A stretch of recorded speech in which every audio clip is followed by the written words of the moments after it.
Opa, seja bem-vindo aqui a mais um vídeo. Meu nome é Caleb e dessa vez vou estar trazendo aqui uma aula, uma explicação sobre interações gênicas, que é um conteúdo assim que estava me assolando, que eu não estava conseguindo fazer as questões, eu não consegui fazer muito bem as questões que caíram ali na lista de genética porque eu não tinha visto esse assunto.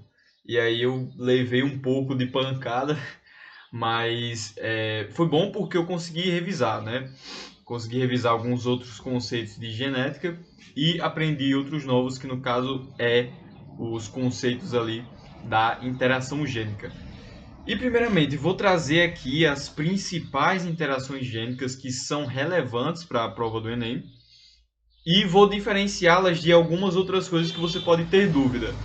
Então, primeiramente, o que são interações gênicas? Primeiro, quando Mendel ele começa a definir os primeiros conceitos de genética, ele não tem todo o aparato tecnológico que a gente tem hoje para entender que, na verdade, são muitas funções que um único gene pode ter, que são muitas outras coisas que os alelos podem desempenhar. Ele simplesmente achava que um alelo define uma característica, um gene define uma característica, define um fenótipo. Só um adendo, tá? Eu vou fazer isso aqui só falando mesmo, porque é muito mais conceito aqui do que propriamente imaginário. É, você, a ideia é que você já tenha esse imaginário antes de prosseguir aqui, porque interação gênica já é bem mais avançado. E depois eu vou fazer um falando sobre as doenças. Enfim, Mendel ele não tinha um entendimento lógico sobre a correlação de vários outros alelos, vários outros genes, para a definição, por exemplo, de uma característica, para a definição de duas características. Então, ele não imaginava que dois genes poderiam gerar uma única característica. Ele achava que era aquilo, né, que acontecia nas plantas, que ele fazia o teste, fazia ali com as ervilhas. Ele pensava, eu tenho aqui esse gene aqui vai definir a cor da ervilha, e é isso. Ele não vai definir mais nada. Sim, no caso da ervilha é isso mesmo, tá? Mas isso não acontece dessa forma para todos os casos. Para nós humanos, por exemplo. Para nós humanos, um único gene ele pode ser responsável pela definição de várias outras características. Entendeu? Ou então, você pode ter dois genes ali que eles em conjunto atuam para definir uma única característica sua. Exemplo, a sua altura. A sua altura não é definida por apenas um único gene. Só um momento. Ou seja, a sua característica ela pode ser determinada por dois genes. Entendeu? E aí eu dei o exemplo aqui da altura, mas outro exemplo aqui, a cor dos seus olhos. A cor dos seus olhos são vários alelos ali, são vários genes atuando para colocar uma única cor. Só que outra coisa também pode acontecer, pode ser que exista ali alguma doença que ela é causada por um único gene, mas esse único gene ele pode gerar tanto essa doença quanto outra, entendeu? Pode gerar várias doenças diferentes, um único gene. Entendeu? E aí, Mendel ele não tinha esse entendimento por causa da tecnologia mesmo da época. Ele já era uma pessoa bem mais avançada no seu tempo, né? Também não tem como exigir tudo isso dele. E aí, já é preciso definir agora interação gênica, mas eu simplesmente defini aqui com exemplos, mas agora definir de forma rigorosa. O que é uma interação gênica? Por que ela se diferencia do entendimento puro de Mendel? Porque a interação gênica nada mais é do que mais de um gene, dois ou mais genes, atuando para definir um fenótipo, atuando para definir uma característica, atuando para definir uma característica morfofisiológica, uma característica, talvez alguma doença, talvez algo, algum fenótipo, entendeu? Ou seja, é isso. Interação gênica são dois ou mais genes atuando juntos ali em conjunto, não são isoladamente, tá? São em conjunto para definir uma única característica, um único ali fenótipo. Beleza, é isso. Mas e qual era o entendimento de Mendel? O entendimento de Mendel era simplesmente algo monogênico, que era o que eu estava definindo, que apenas um gene ele definia uma característica. E aí, como que é isso na prática? Na prática, o entendimento monogênico ele pode se ramificar. Como assim? Ele pode se ramificar por formas desse gene se manifestar. Exemplo, dominância incompleta, codominância, polialelia, pleiotropia, tudo isso não são interações gênicas. Não é interação gênica nada, nenhum desses que eu citei. Ah, mas eu tô vendo que tá mudando, não tem nada a ver com o que Mendel falava. Sim, esses entendimentos também estão fora do raciocínio de Mendel, mas eles se baseiam na atuação monogênica também. Exemplo, dominância incompleta. O que é uma dominância incompleta? Você vai dizer ali que tem um gene azão, que ele define a cor vermelha, e tem o gene Bzão, que define a cor, vamos supor, a cor amarela. Né? Não, deixa eu pegar outra cor. A cor branca. Então, tem o Vzão, então vou dizer, o Vzão define a cor vermelha e o Bzão define a cor branca. Aí você pega eles e mistura, ficou Vzão, Bzão. Qual dos dois vai se manifestar ali? Bem, nenhum dos dois propriamente vai sobrepor o outro, mas o Vzão e o Bzão vão se juntar ali para formar uma cor intermediária, que seria no caso o rosa, entendeu?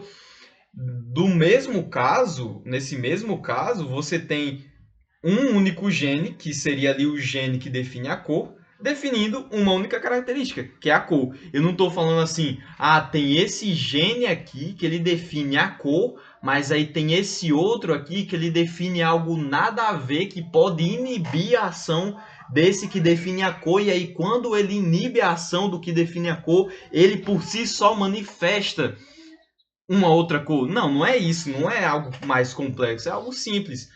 Tem esse alelo, ele se junta com esse outro e forma uma cor intermediária ali. Os dois ali são os genes que definem a cor.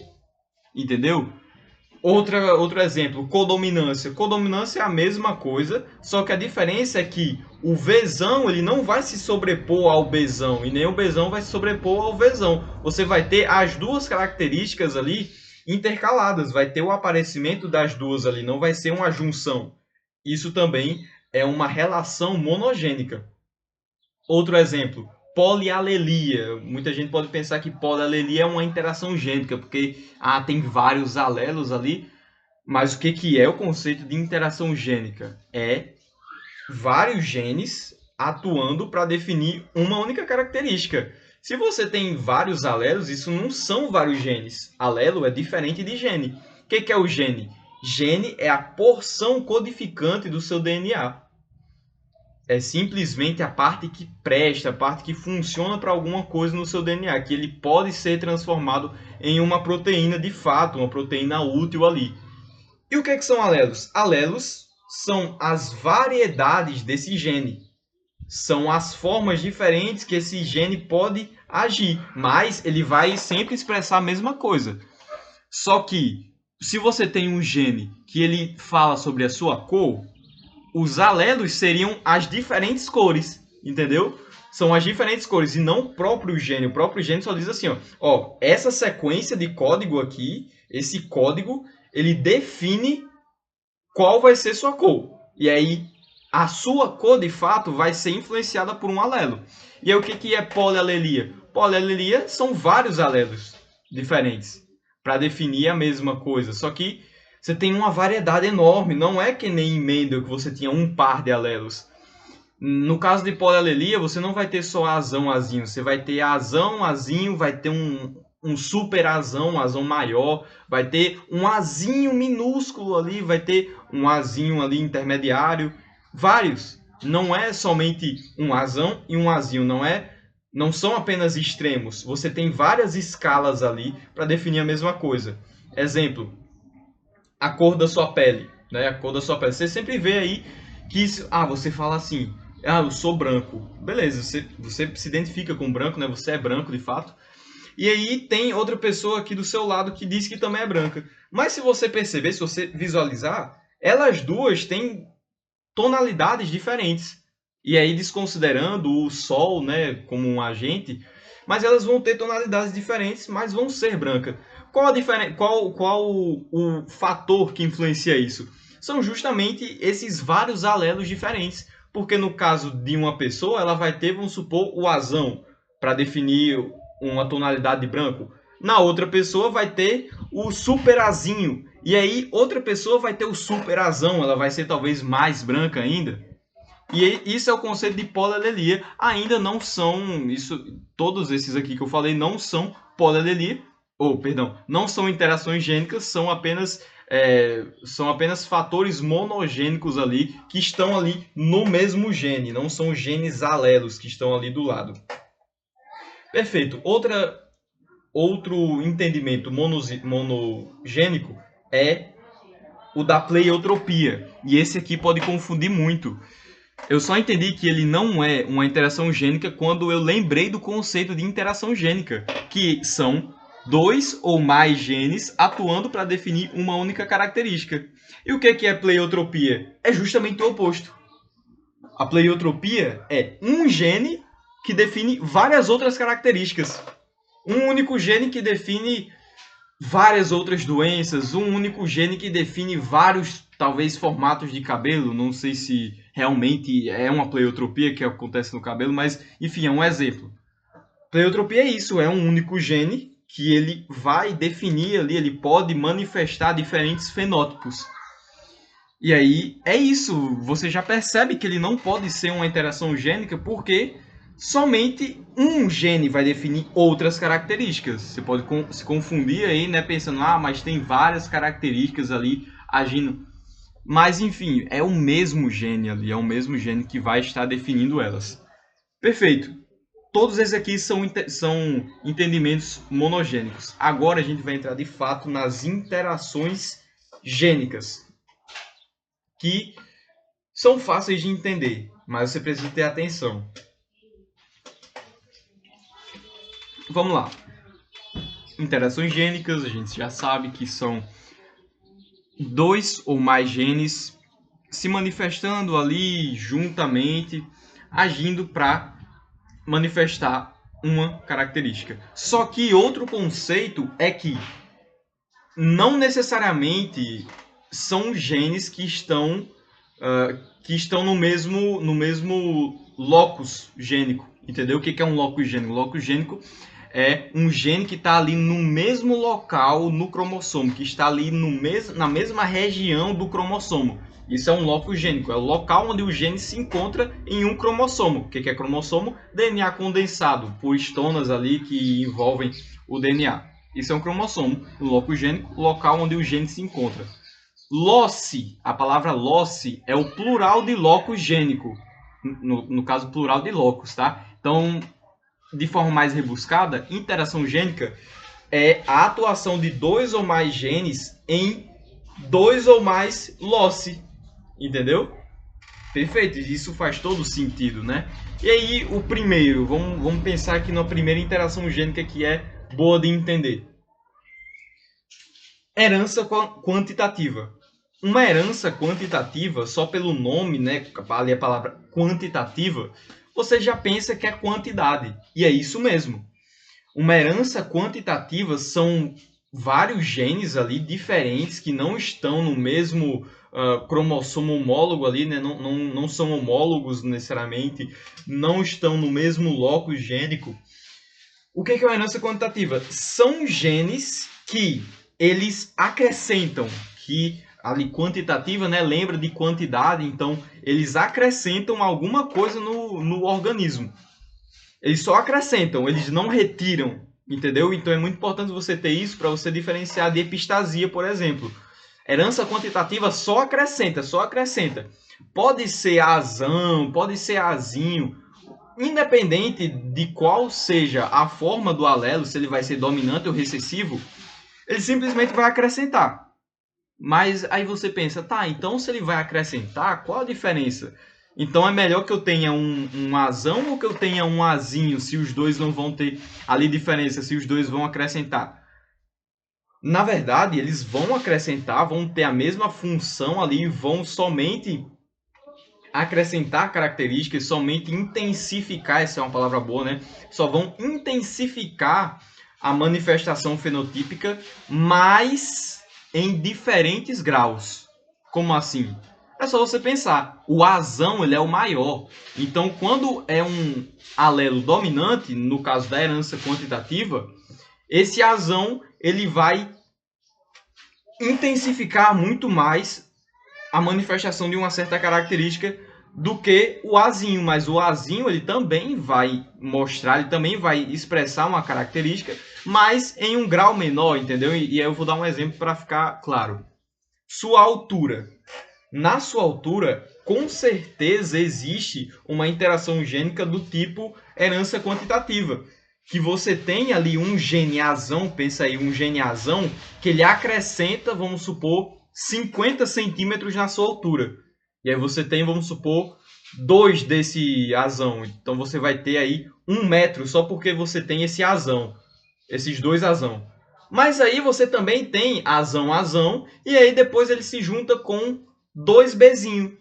Só que o Bzinho, eu vou dizer que ele entrega ali 25 centímetros. E aí faz sentido, né? Se ele é recessivo, ele continua, no caso da herança quantitativa, entregando a altura, intensificando a manifestação da característica, só que em um grau menor. No caso do azão, ele entregava ali 50 centímetros de cara. E aí eu tenho 2, eu já tenho 1 metro. E agora eu tenho mais 2 Bzinho. Eu vou ter, vamos supor que o Bzinho ele entregue 25 centímetros. E aí eu tenho 2 desse Bzinho. Eu vou ter mais 50 centímetros. Eu vou ter ali 1,50 m. Percebe que o Bzinho ele não está sendo ali, ele não está sendo sobreposto pelo azão, mas eles estão atuando juntos para entregarem uma maior quantidade de altura. Eles estão simplesmente aumentando a quantidade da sua altura, entendeu? Estão ali intensificando a manifestação das suas características. Isso que é uma herança quantitativa. E se você tivesse, por exemplo, um Azinho, Azinho, Bzinho, Bzinho? Então você seria uma pessoa bem baixa, né? Porque o Azinho, Azinho, ele já não vai ser igual o Azão, que entrega 50 centímetros. Ele vai entregar menos. E aí você já entendeu a lógica, né?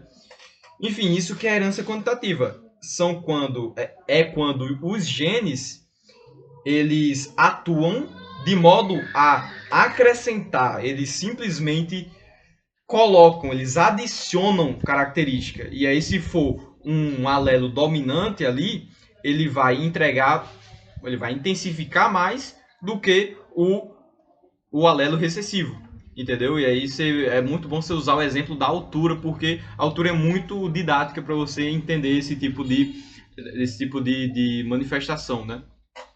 Perfeito.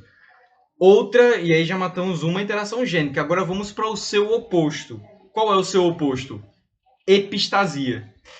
Cara, se na herança quantitativa você já pensa de cara em adicionar, na epistasia você pensa logo em calar, em mutar, em silenciar, em apagar, como se fosse, mas você não apaga de fato, mas você simplesmente veda. Pronto, veda é uma ótima palavra, você retrai, entendeu? Mas como assim? É um gene, pensa aí, né? Tudo é um gene, só um momento, vou só abrir um pouco mais aqui a janela. É um gene que a função dele é calar os outros. E aí ele simplesmente serve para inibir a ação do outro. Mas muita atenção, ele não inibe a expressão gênica, tá? O gene continua sendo expresso, mas a diferença é que ele não expressa mais no fenótipo. Não é expresso mais no fenótipo, entendeu? Você não inibe a expressão gênica. Porque o que é expressão gênica? Expressão gênica é simplesmente você pegar uma trinca ali de nucleotídeos e você transformar em uma proteína. Entendeu? É você manter ali o dogma central da biologia molecular. Só que o que significa inibir a expressão fenotípica? Significa que você vai até ter a proteína, você até vai ter ali a característica, mas você não vai manifestar. Entendeu? Eu falei várias vezes, já entendeu, né? Mas vamos lá. O gene epistático é isso, é o gene que ele só vai inibir a ação do outro, inibir a expressão, a manifestação do outro. Só que com um adendo. Ele não simplesmente inibe, senão ele iria ser confundido com outra interação gênica. Mas quando ele inibe para expressar outra característica. Isso aqui é legal, né? Ele não só inibe. Então vamos supor que você tem um passarinho, né? Que ele tem um código que vai definir que ele vai ser amarelo. Mas aí o gene epistático chega e diz, não, você não vai ser amarelo, você vai ser vermelho. E aí o gene epistático ele calou o gene amarelo, mas ele foi expresso.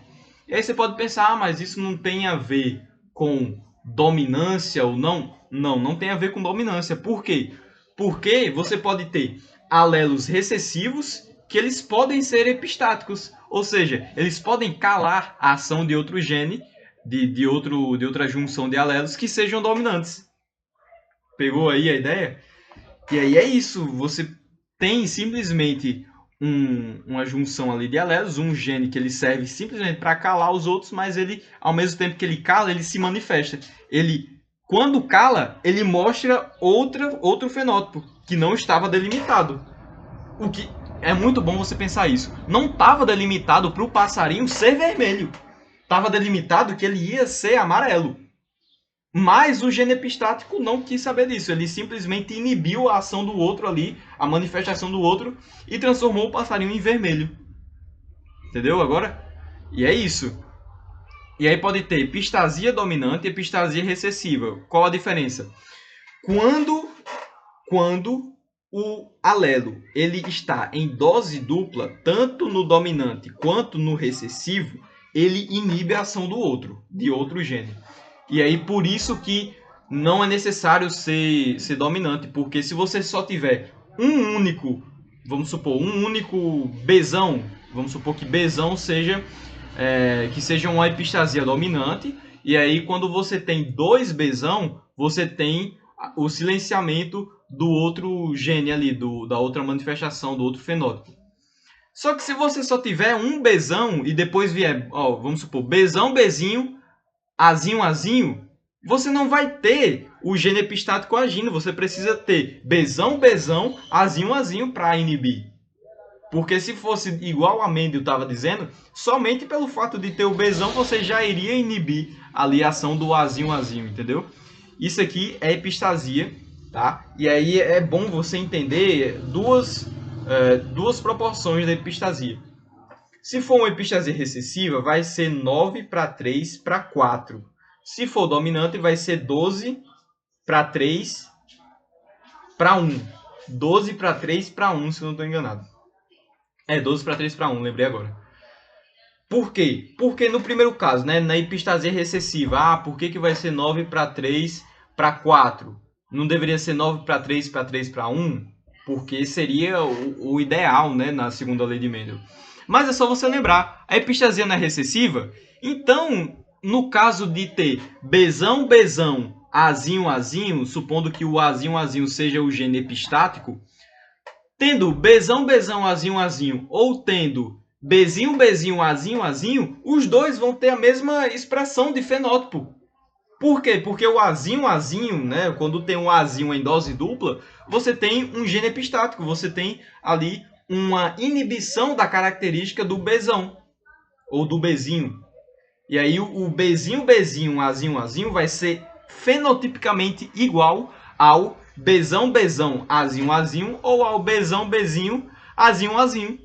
Por isso que você não tem 9 para 3 para 3 para 1, mas sim 9 para 3 para 4. Porque o que era o 1 ali, que era o totalmente recessivo, ele vai ser igual ao Bzão, Bzinho, Azinho, Azinho, por exemplo. Pegou agora? E por que é 12 para 3? Por que é 12 para 3 para 1? Justamente pelo mesmo motivo.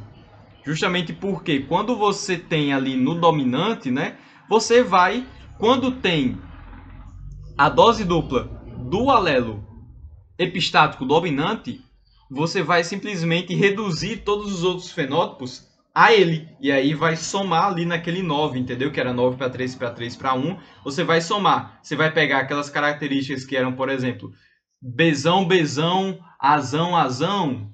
O Bzão, Bzão não vai agir. Vai agir só o Azão, Azão. Aí vai lá para uma característica só. E se você tiver, vamos supor, Bzão, Bzinho, Azão, Azão. Mesma coisa. Se você tiver Bzinho, Bzinho, Azão, Azão, vai ser o mesmo fenótipo. Se você tiver deixa eu ver. Foram todas as possibilidades. E aí isso vai se somando a um único fenótipo. Bzão, Bzão, Azão, Azão é o mesmo fenótipo de Bzão, Bzinho, Azão, Azão, que é o mesmo fenótipo de Bzinho, Bzinho, Azão, Azão. Entendeu agora? Porque que você leva lá para o início, que você aumenta, você tem 3 fenótipos iguais. E aí você soma lá no início e fica 12 para 3 para 1. E o único que fica diferente é só o totalmente recessivo, né? Que é Bzinho, Bzinho, Azinho, Azinho, porque nesse caso eu estou dizendo que o gene epistático é dominante. Perfeito, acabou a epistasia. E aí vamos para o seu irmão, que é inibição gênica. Inibição gênica é a mesma coisa que epistasia.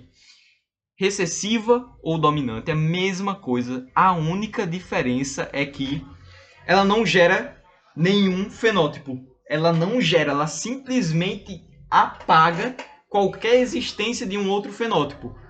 Ou seja, se no exemplo ali que eu disse que o passarinho ia ser amarelo, se ele passa por uma inibição gênica, ele não vai ser nada, ele vai ser branco.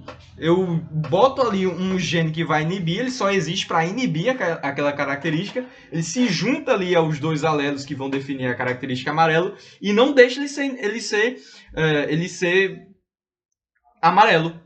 Ele inibe. Aí ele fica branco, por exemplo, mas não quer dizer que o gene epistático ele serve para transformar o passarinho em branco. Não quer dizer que ele tem a característica para transformar o pássaro em branco, mas simplesmente para inibir. E aí a consequência é o passarinho ficar branco, por exemplo, mas poderia ficar preto. Mas é que na prática a ausência de pigmento gera branco, né? E aí é isso que é a inibição gênica, a mesma coisa. Não tem proporção que você tenha que saber, né? Outra coisa agora, e já vamos chegar ao último, praticamente. Tem mais 2, se eu não me engano, para a gente abordar só. Que é... genes complementares. O que são os genes complementares? Você já pensa, se são complementares, parece que um depende do outro. Sim, um depende do outro. E aí, se você for pela lógica, isso parece que seria algo recessivo, né? Porque na primeira lei de Mendel, por exemplo... a característica recessiva ela só acontecia quando ela estava sendo complementada com outra característica em dose dupla. Pegou? Aí você pode pegar esse entendimento, aí você pensa, então quer dizer que quando eu tenho características recessivas agindo, quer dizer que eu tenho um gene complementar, uma interação gênica do tipo gene complementar? Não, mas é a lógica. O que acontece? Na segunda lei de Mendel, você vai ter ali a junção de dois fatores ali que vão definir duas características diferentes. Exemplo, Azão, Azinho, Bzão, Bzinho. O Azão, Azinho vai definir, por exemplo, a cor. Bzão, Bzinho vai definir, vamos supor, vai definir aí se vai ser algo rugoso ou algo liso. Beleza. O que é um gene complementar? Quer dizer que, para certa característica se manifestar, você precisa que tenha dose dupla do gene dominante. Então, como assim? Quer dizer que vai ter que ser Azão, Azão? Quer dizer que vai ter que ser Bzão, Bzão? Não. Vai ter que ser, pelo menos, uma dominância em cada grupo, em cada característica. Exemplo. No exemplo que eu dei, né? Azão, Azinho, Bzão, Bzinho, funciona. Eles estão se complementando. Por quê? Porque tem um Azão no primeiro membro e tem um Bzão no segundo membro. Agora, se for Azão, Azinho, Bzinho, Bzinho, então eu já não vou conseguir ter a mesma característica. E se eu tiver Azão, Azinho, Bzão, Bzão, vou ter a mesma característica que eu teria se fosse Azão, Azinho, Bzão, Bzinho. E se eu tiver Azinho, Azinho, Bzão, Bzinho, não vou ter a mesma característica. Isso é um exemplo de Isso acontece muito com a nossa... Peraí, que eu vou lembrar. Isso acontece muito com... Caramba. Com a nossa audição. Pronto, a nossa audição funciona desse jeito. Se você tem deficiência de algum dos genes ali, de algum dos alelos dominantes, você vai ter algum nível de surdez. Exemplo, vamos supor que o par de alelos que define a nossa audição, né, se a gente vai ter uma boa audição, seja Dzão, eu tenho que ter um Dzão e tenho que ter um Ezão. Se eu tiver Dzão, Dzinho, Ezinho, Ezinho, eu vou ter algum prejuízo na minha audição. Se eu tiver Dzinho, Dzinho, Ezão, Ezinho, vou ter prejuízo na minha audição. Se eu tiver Dzinho, Dzinho, Ezinho, Ezinho, eu sou surdo. E se eu tiver Dzão, Dzinho, Ezão, Ezinho, eu tenho audição normal. Se eu tiver Dzão, Dzão, Ezão, Ezinho, eu tenho audição normal. Se eu tiver Dzão, Dzão, Ezão, Ezão, eu vou ter audição normal. Não é uma herança quantitativa, se você pensar. Não é quantitativa. Por quê? Se fosse quantitativa, o que acontece? Todos os dois iriam me conferir algum grau de audição. E se eu tivesse Dzão, Dzão, Ezão, Ezão, eu ia ter mais audição. Mas não quer dizer isso. Só quer dizer se vai ou não prestar a minha audição. E aí, essa é a penúltima das interações gênicas. Tem ainda uma outra, que é o atavismo. Mas ele é muito simples, é muito fácil de ser entendido. O atavismo é simplesmente o fato de você ter em seu DNA, em seu código genético, uma característica, né? um código ali que vai expressar uma característica sua, mas que ela é muito antiga, que ela está lá nos seus ancestrais que você nem usa mais, pela ideia da evolução. Você nem usaria mais. O atavismo simplesmente é quase que uma mutação que faz com que você expresse simplesmente essa característica que era para ser erradicada. Não confundir com órgãos vestigiais. Órgãos vestigiais todo ser tem. Um atavismo, um exemplo de atavismo é quando simplesmente aparece ali uma característica bem antiga em você que não era para ter aparecido, não é da sua, não é do seu grupo ali, da sua espécie, entendeu? Exemplo, alguns bebês, né, nascem com aqui a parte do cóccix um pouco mais desenvolvidas, né, ali no osso. Isso, segundo a evolução, teria apontado para um certo desenvolvimento de uma, entre aspas, cauda, né, que a gente teria, né, antigamente, e aí seria uma expressão disso, só que não faz sentido, a gente não usa mais. E isso seria um exemplo de atavismo, porque é uma característica muito antiga sendo agora resgatada. E com isso acaba tudo. Pegamos herança quantitativa, atavismo, epistasia recessiva e dominante, genes complementares, um aditivo, né? Proporção dos genes complementares, 9:7. Outra que a gente pegou. Outra coisa, expressividade variável. Isso não é necessariamente uma coisa assim de interação gênica, mas é um conceito. O que é expressividade variável? É você ter um gene que vai delimitar que você vai ter talvez uma doença, talvez alguma coisa, mas que em algumas células, em algumas partes do seu corpo ele se expressa e outras não. É só isso. Qual a diferença disso para dominância incompleta, né? Porque parece que ele tem uma certa dominância incompleta, ele não tem tanta dominância assim. Não é a mesma coisa. Dominância incompleta, você pega duas características e mistura. Um exemplo de expressividade variável é se você tem, por exemplo, o gene para definir, vamos supor, a doença do ovário policístico, exemplo. E aí algumas células ali vão desenvolver isso, outras não. Pode desenvolver, outras já, no caso da mulher, né? Pode desenvolver, outras não. Entendeu? Não quer dizer que dominância incompleta. Não, porque dominância incompleta teria que ter pegado duas características, juntado e formado uma outra. E é isso, agora revisando. Atavismo foi matado, herança quantitativa, epistasia, pegamos genes complementares, expressividade variável, pegamos também inibição gênica e pegamos os outros ali de manifestações monogênicas, que são pleiotropia, dominância incompleta, codominância, polialelia, e é isso. Um sinônimo para herança quantitativa é poligenia, tá? Então é isso, foi matado aqui tudo. Espero que tenha gostado, comente aí, deixe seu like e valeu. Vamos até a próxima agora. Impossível errar qualquer questão sobre isso. Valeu.